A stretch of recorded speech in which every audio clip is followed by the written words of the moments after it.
In this video, we're going to talk about how I was able to make the transition to speaking for a living and how you can do the same.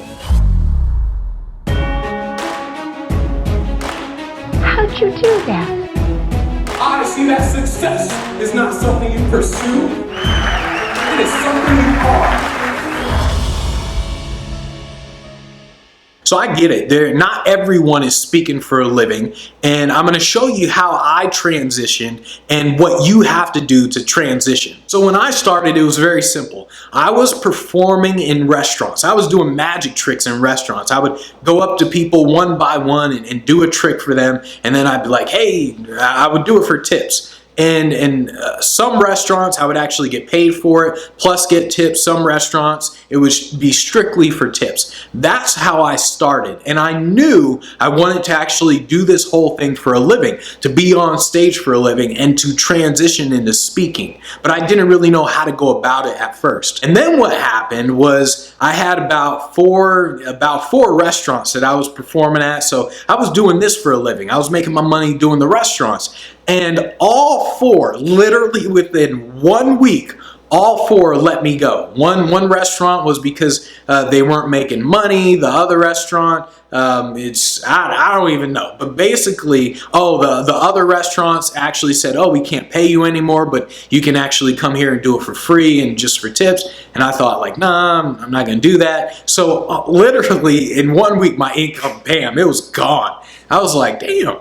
So I knew, okay, I don't actually want to keep doing restaurants. This isn't where I'm going to stay. So I knew I had to transition into something. And I knew I wanted to transition into speaking for a living. I would educate myself. I would figure out everything that I needed to do. And it wasn't because I was smarter than someone. It was because I read more. It wasn't because I worked more than someone.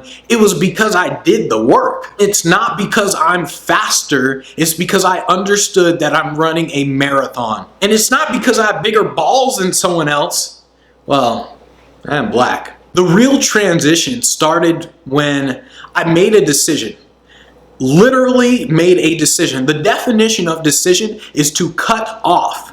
To literally cut off. Most people do not make a decision. They say, I want to speak for a living. Oh, let me go to work. I want to speak for a living. I don't know. I don't know if it's going to work out too well. Is there a refund policy on this thing? They haven't made a decision. The biggest thing that I see with most speakers, and this was actually even a speaker in the SpeakPro Academy program, where he was having problems doing things. He just had problems with procrastination. And a lot of speakers have this. And after talking with him, I realized the reason was because he didn't make a decision.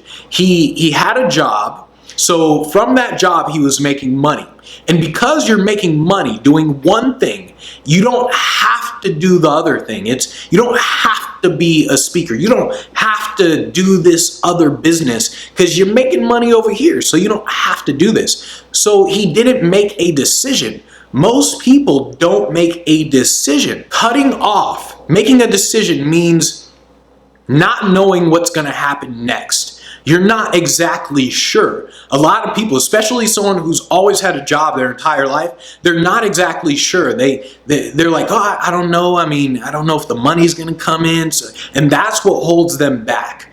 And because of that, that's why they don't build their business. And when I made the decision, the only reason I was probably able to make it is because my entire life, the amount of money I made was connected to the amount of action I implemented, the amount of action I created. So that was my entire life. So when I had to make the decision to say, okay, forget the restaurants, I'm just going to speak and perform for a living, it wasn't a huge leap for me.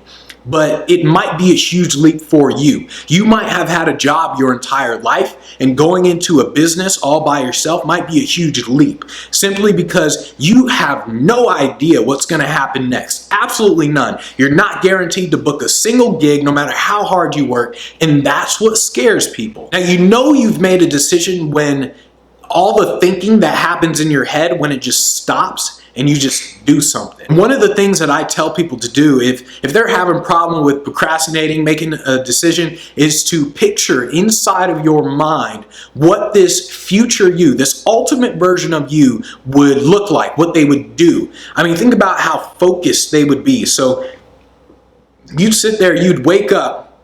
You wouldn't wake up and be like, oh my goodness. You would wake up and you'd be like, all right, let's get it. Bam, let's get to work. And you'd have all this energy and you'd immediately do something, this thing, contact people, put people into CRM, find events. You would immediately do this. So you picture this ultimate version of you, and then you step into that person, this person you created, and you act it out as if you were this person. So here's the thing, if you want to make the transition, you gotta do 3 things. Number 1, you gotta make a decision. That means you have to cut off options. 2, start contacting people today. I mean, contact people nonstop. You just got to get into the habit of contacting people. And 3, you got to invest in information.